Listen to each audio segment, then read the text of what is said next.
And like I said before, and where I continue to go back to time and time again, if you were to see a pair of Yeezy Boosts, 350s or 750s at Nordstrom's rack without the Adidas insignia, without the Kanye name brand insignia, all that stuff, would you actually pay resale and the actual price that these things are really going for? And chances are, probably no. And that's alright. At least you're being honest with yourself. You gotta be honest.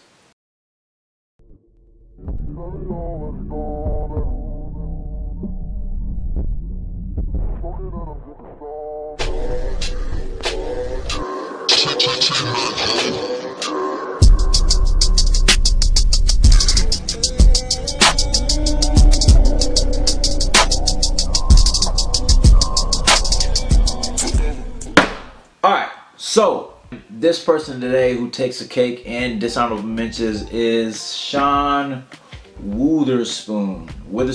No, it's W-O. Witherspoon. He is the co-owner of Round 2, a sneaker boutique in Southern California. And he ended up dissecting I feel like is too good of a term. He ended up just cutting apart a pair of Yeezy 350s. The tans that came out about 2 weeks ago. And so I try to put things in perspective, more so like a customizer's perspective. Because I can remember a few months ago when I did the Jordan 1 Chicago Teardown that is right here. I remember I got a lot of flack from it. More so, you know, just from people who didn't understand the sort of situation. And like things like this, which is, you know, reconstructing the sneaker, I tear it apart so then I can rebuild it. So then I asked myself, like, why would you even do such a thing? And I understand that there is shoes and he can do whatever he wants with them, but I could kind of tell that the main reason of even doing that probably was just to, you know, be the top person or top, you know, blog hit of the week and, you know, get, you know, 500 extra followers on Instagram and, you know, do a little thing like that. But what's the true meaning of it? And I take that back. This literally was strictly for the hype, because as you can tell, he has a Supreme knife in the picture as well. So I just asked myself, why? Like, bro, if you were gonna do that, you might as well could have just gave them to me, or gave them to charity, or gave them to me, and then I could have resold them and got my own size, or I could have resold them and then not been able to get my size and just use it towards, you know, my college education. That sounds dope. And moving along to Kanye West's pen pal, #1 bestie, Don C. So pictures leaked of Don C's Jordan 2s that will be coming out on January 30th for the retail price of $275. And when I was going to check out the article to check out the pictures, you know, I really was wondering what sort of creativity was going to be put into this particular pair, because the blue ones were like truly dope to me. You know, I really liked them. Wasn't able to get a pair, but hey, you know, I could still appreciate it. And when I looked at this particular colorway, there was only one word that came to mind really to me, and that was Pinnacles. Like, I'm highly sure that he worked with the designers of the Pinnacle series, because these literally look like if they were to make a pair of Pinnacle 2s, this is exactly what they would be.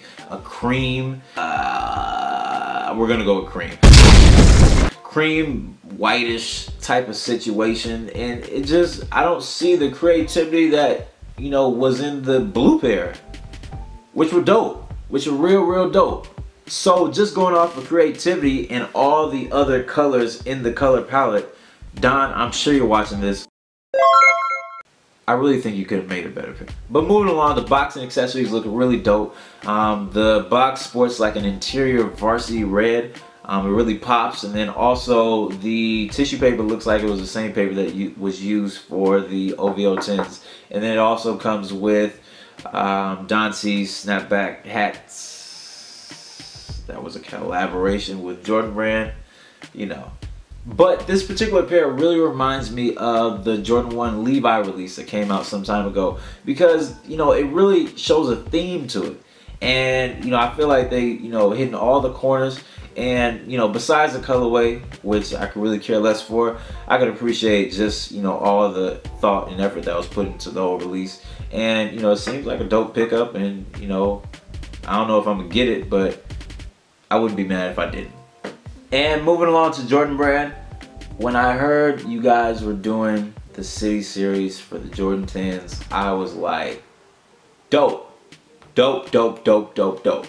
And really, I feel like there's nothing that could hurt this particular release or these particular drops of sneakers, because I look forward to all of them. However, there is one addition that you guys added that I really don't think is going to suit too well with the public and Foot Locker's, you know, shelves. And that is the Charlotte Hornets colorway that you guys plan on releasing. And when they actually came out originally, I felt as though they really meant something. I mean, the colorways were on point. Everything was all solid, and with this particular pair of the Charlotte Hornets 10s, I mean, beyond the fact of Michael Jordan actually being connected with the team, I really don't know what else there is to sell with this particular colorway and release. So with that being said, I mean, I really only expect these things to not sell out. I'm sure they're gonna definitely hit the outlets. Perfect. Yeezy, just up over Jumpman. I really wonder, past the hype, how his shoes will really sell. Like in the case of units, you know, I really don't know how many units Jordan Brand is putting out, you know, for every single release. But if Kanye, well, if Yeezy Boost were able to match, you know, that number of units, would they really be at the resale value that they are now? Because, I mean, let's be real, a Foot Locker is only getting like 9 pairs of Yeezys, and I mean, of course they're gonna go for, you know, triple, quadruple the markup of the retail price. But, you know, for a pair of Jordans, when, you know, he's selling 1,072 10s, you expect him to go for retail. I mean, you could get them anywhere. So in my case, I feel the only way that, you know, Yeezy Boost can really show that they are superior to Jordans is that they flood the market with them, just like Jordans are, you know, at this point in time, and see what happens. If they ended up, you know, staying at the, you know, resale value, slightly dropping, but still, you know, you can make some resale money off of it, then hey, you know, they definitely are. But if they're sitting like ducks, you know, on a wall because every hypebeast is pissed off that, you know, everybody else has them, yeah, they're trash. And like I said before, and where I continue to go back to time and time again, if you were to see a pair of Yeezy Boost 350s or 750s at Nordstrom's rack without the Adidas insignia, without the Kanye name brand insignia, all that stuff, would you actually pay resale and the actual price that these things are really going for? And chances are, probably no.